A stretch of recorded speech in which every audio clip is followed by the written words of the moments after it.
the origin of Majora's Mask and the Fierce Deity's Mask. Demise's curse and his hatred of the gods. The goddess of time's origin and her role in Majora's Mask. These are things that have been speculated about in every Zelda game, but I have my own theory as to what this is. I'll explain the real reason for the creation of the Triforce, why Demise has so much hatred for the goddesses, and the conflict that ensued that led up to the creation of Majora's Mask and the Fierce Deity's Mask. This is the Wrath of Demise theory.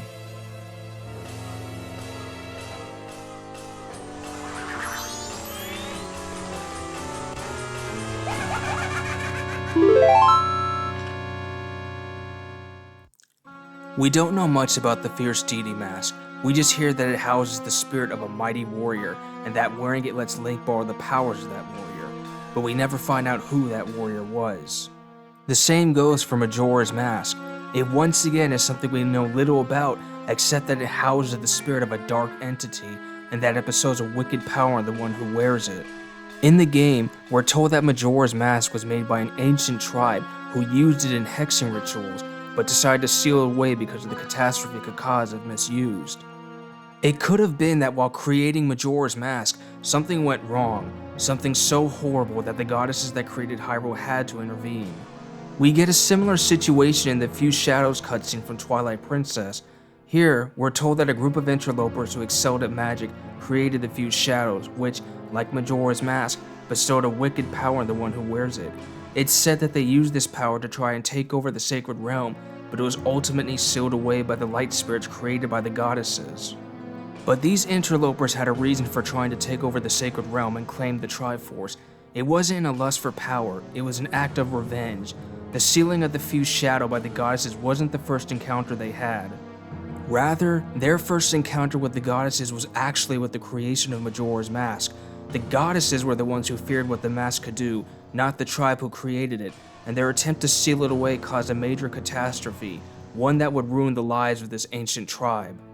But Majora wasn't a mask when he was created. We're clearly shown that in his final form in the game, Majora's Wrath, and his botched creation is why he acts like a lunatic during his final boss fight. Something went wrong when the goddesses intervened, and I think I know what it is. The ancient tribe wasn't a group of mortals who excelled at magic, but instead they could have been gods themselves, ones whose powers were equal to the golden gods. Allow me to explain. We're familiar with the golden goddesses that created Hyrule before the chaos of time began. Din, the goddess of power, Nehru, the goddess of wisdom, and Furore, the goddess of courage. Then there was the goddess's youngest sister, Hylia, the goddess of light. But among the golden goddesses, there also coexisted gods of darkness. These gods were Demise, the god of death, Desire, the god of greed, Doom, the god of calamity, and their youngest brother, Dread, the god of fear. For a time, both the gods of light and the gods of darkness coexisted peacefully for the just passage of time. However, tension would soon start to form as Dread, the dark god of fear, and Hylia, the golden goddess of light, fell in love.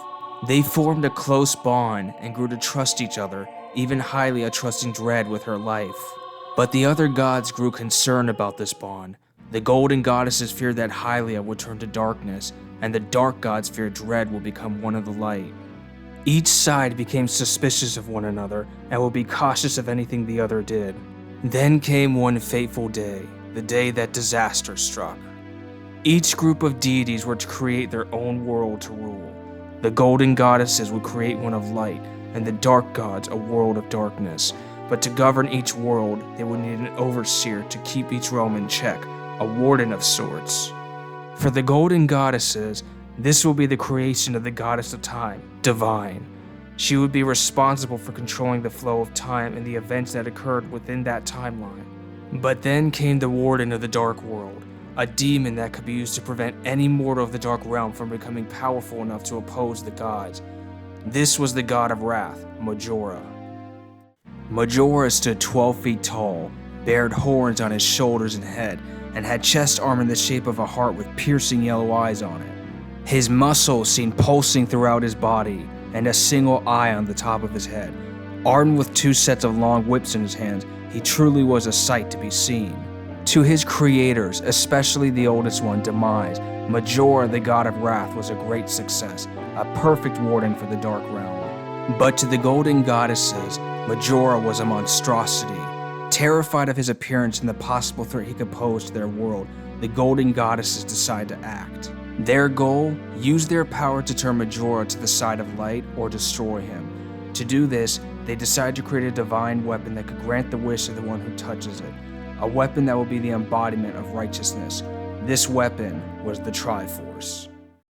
The golden goddesses sought to remove all of the darkness that inhabited Majora by infusing him with all 3 pieces of the Triforce, and if that didn't work, then the Triforce would be used to destroy him. However, instead of swaying Majora to the side of light or destroying him, the worst happened. Majora, now infused with the powers of darkness and the full might of the Triforce, became corrupted. His mind became unstable. Now everyone in his eyes were a threat to both the light and dark realms. He lost control and started to attack his creators, lashing out with his whips and running around the area frantically like a lunatic. Each side tried to sedate him using their powers, but Majora was just too powerful.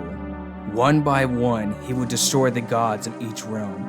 Soon it became clear that there would be no stopping Majora and that no one would survive. Hylia, in a last effort to stop Majora, decided to bless her lover Dread with the power of light. With this blessing, Dread became the Fierce Deity, a powerful warrior that possessed powers of both light and dark. With these powers, Dread was able to oppose Majora. Each of them traded powerful blows, crippling each other's strength significantly. Unfortunately, with the full might of the Triforce in his possession, Majora would only be severely weakened, not destroyed. In one fatal blow, Majora caught Dread's neck with his whips and ripped his head off, killing him instantly.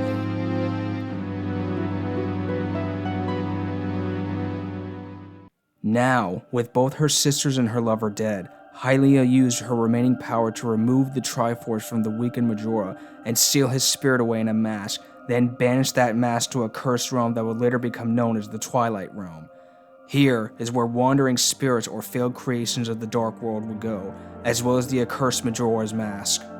Now, all that remained was Hylia and the eldest brother of the Dark World, Demise. Demise, furious at what the Golden Goddesses have done, tried to destroy Hylia, but was too weakened from the battle to do it. Hylia, now forced to take on the mantle of both worlds, thought it would be best to seal away the last remnant of the Dark World Demise, as well as the failed weapon her sisters created, the Triforce. She used her power to imprison him in her own realm of the Light World, which would later become known as the Sacred Realm. Now, with everyone gone and Demise and the Triforce sealed away, all Hylia had left were the remains of the Fierce Deity Dread. She knew that Majora would not be sealed away forever. She knew that he would return someday. She decided to come up with a contingency plan. She would seal away the spirit of the Fierce Deity in a mask that if found by someone worthy of it in the future, could use its powers and theirs to finally destroy Majora and put an end to this crisis. To find someone worthy enough of wearing the mask, Hylia decided that she would take on the form of a mortal, one who would find this chosen hero and guide them on their journey to becoming the new Fierce Deity. But in order for her mortal descendant to remember this plan, she would have a mortal protector, one who would restore her memory of who she once was, and help her carry out this plan. This mortal would be Impa. Then, with her plan in motion, Hylia took on her form as a mortal, a girl named Zelda, and as for her chosen hero, this will become her childhood friend, a boy named Link. And then, 1,000 years later, Demise is sealed inside Hylia's sacred realm, his brothers dead, his world taken away from him, his glorious creation Majora, the god of wrath, nowhere to be found. Now we know why Demise hates the gods so much. If they hadn't attacked out of fear of what Majora could do, his brothers wouldn't be dead, his world wouldn't be gone, and he wouldn't be trapped in this mortal form. Now, Demise wants revenge, and to get his revenge, he realized with the Triforce available in the Sacred Realm, he could obtain it and wish for his world back, or at least become the ruler of this new world he is in. This is why he sought the power of the Triforce for millennia. If he could obtain it, he could finally have his revenge. He could take the world of Hyrule away from all who lived on it, just like how the goddesses took everything from him. Now, in the present day, the descendant of the god of greed, Desire, now a mere mortal known as the Happy Mask Salesman, discovers the accursed Majora's Mask in the Twilight Realm. And just as Hylia predicted, he took the mask out of the realm with him, freeing the mask from its prison. On his way home, he is attacked from the Skull Kid, and the mask is stolen from him. Now, with a new host, Majora slowly starts to gain his power back until he no longer needs the Skull Kid, and he once again decides to consume everything. Only this time, a hero worthy of the Fierce Deity mask appears, the courageous hero of Hyrule, a descendant of the goddess's chosen hero, a boy named Link. With his courage, he enters the moon created by Majora and finds the mask of the Fierce Deity Dread. With this mask and his power combined, Link is able to finally defeat Majora, the god of wrath, and fulfill his destiny as the Fierce Deity. With the crisis finally over, the spirit of the Fierce Deity Dread can finally rest, and the evil spirit inside Majora's mask has left. Now is the dawn of a new day. Majora, the god of wrath, and the Fierce Deity Dread are now history. Link, the descendant of the hero, is no longer destined to any role. He can now live his own life. However, as his hatred for the goddesses lingers, Demise's curse will never end. Link, now with the blood of the hero, will always be pursued by an incarnation of Demise. This incarnation, Ganondorf, will never stop his efforts to obtain the Triforce. Link and Zelda will be forever bound to this curse and will wander a blood-soaked sea for all time.